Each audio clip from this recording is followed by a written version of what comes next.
Ang isang mapagpalang hapon sa inyo pong lahat. Praise the Lord. At purihin po ang ating pong dakilang Diyos. Tayo po mga kapatid ay darakuno sa ating pag-aaral ng salita po ng ating pinakamamahal na pong Diyos, na ito po ay pinapalakas yung ating pong pananampalataya, yung ating pong pagtitiwala sa ating pinakamamahal na pong Diyos, sapagkat sabi ko nga mga kapatid, di ba gusto natin ng langit? Gusto po natin ang langit. Gusto nating marating ang langit, o gusto natin na tayo po ay magkamit po ng kaligtasan. So kinakailangan na tayo po mga kapatid ay lagi po tayong mag-aaral na salita po ng ating pinakamamahal na Panginoong Diyos, sapagkat ang salita ng ating pinakamamahal na Panginoon, ito po yung magpapalakas ng ating pananampalataya. Ito po yung magpapalakas mga kapatid kung paano po tayo mamuhay ng ayon sa kalooban ng ating pinakamamahal na Panginoong Diyos. So sabi nga po sa aklat po ng Gawa o sa Hiligaynon, Binuhatan, sa aklat po ng Binuhatan, Kapitulo 14, ang talata po ay 22, ganito po ang sinabi.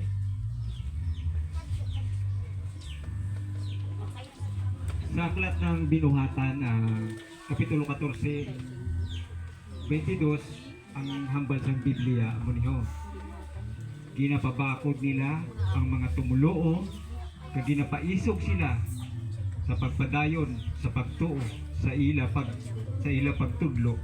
Nagsiling sila, madamo nga mga kabudlayan ang aton dapat pag-aagihan sa pagsulod sa ginharian sa Ginoo.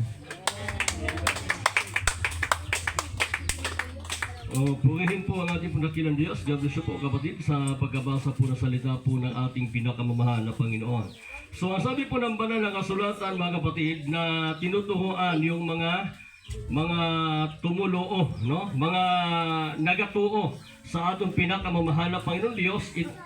Kumbaga, tanan naman kita nagtuo sa Ginoo, At tanan naman kita may ara kita pananampalataya sa ating pinakamamahal na Panginoong Diyos. So ngayon, nasabi ng banal na kasulatan na lahat ng mga may pananampalataya, sila po ay tinuturuan sila, pinapalakas sila, at sinasabi sa kanila na kailangan na kahit sa kabila ng maraming mga pagsubok na tayong pagdadaanan, ay kinakailangan po na tayo ay papasok sa kaharian ng Diyos. So ibig sabihin, marami ho talagang pagsubok na pagdadaanan ang bawat tao, bawat nilalang ng ating pinakamamahal na Diyos. So danaan tayo sa iba't ibang uri ng pagsubok, subalit ang sabi po dito, kailangan po nating patatagin, palakasin yung ating pananampalataya upang tayo po ay makapasok sa kaharian ng ating pinakamamahal na Panginoong Diyos. Amen? So ngayon, paano po lalakas yung ating pananampalataya? Paano po titibay yung pananampalataya o pagtuo ng bawat isa sa atin? So ang sabi po ng Gawa, Kapitulo 17, Kapitulo 17, ang talata po ay 11, ganito po ang sinabi. Sa aklat ng Binuhatan, Kapitulo 17, ang talata ay 11. Ang mga tao dito labi pa kahanda sa pagbaton sa ginatudlo sa mga taga Tesalonika. Nagpamati sila nga may dako nga kakunyag sa mensahe, kag ginausisa nila adlaw-adlaw ang mga kasulatan kung bala ang ginahambal ni Pablo matuod. Praise the Lord. Palapakan natin ang ating pinakamamahal na Panginoon Diyos. So yan po mga kapatid, mahalaga din po na tayo rin po ay mayroon po tayong Biblia. Sino po dito may Biblia sa bahay? Praise the Lord.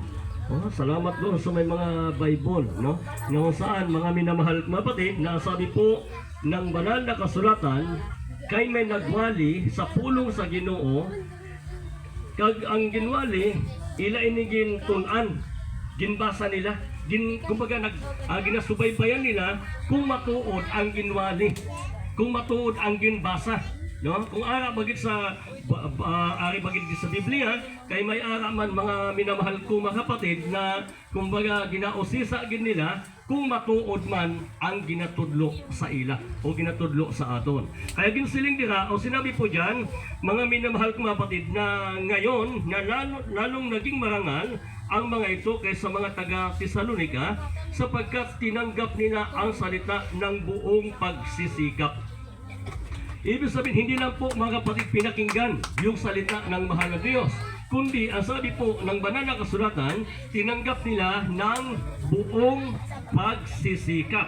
So ang sabi po dito, sabi, at sinisiyasat sa araw-araw ang mga kasulatan kung tunay nga na tunay nga ang mga bagay na ito. Purihin po ang ating pinakamamahal na Panginoon Diyos. So adlaw-adlaw, ginasaliksik nila, ginabasa nila, ginatunan nila kung ang ginatudlo sa ila, tama ba?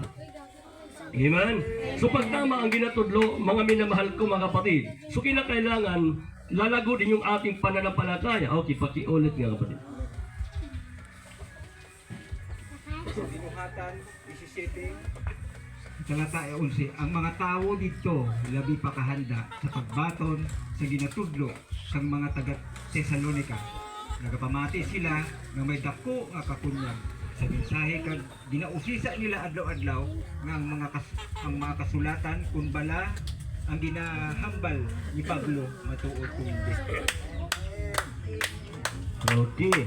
So ano sabi mga minamahal ko mga kapatid? Adlaw-adlaw ginausisa nila. O sino, sabi ko kanina, sino may Bible sa bahay?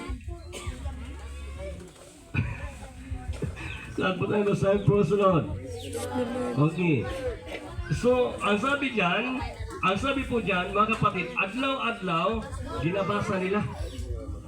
Ginatunan gid nila. Diba? Kaya nga ginatunan nila, kay agod, mapatunayan nila kung ang ginatudlo sa ila, yara gid sa banal na kasulatan. So, importante na, mga minamahal kong mga kapatid, na kung tunan natin ang pulong sa Ginoo, hindi lang, kumbaga, madamo gid sa magbago sa aton. Marami pong magbabago sa atin kapag tayo po ay nag-aaral ng salita ng ating pinakamamahal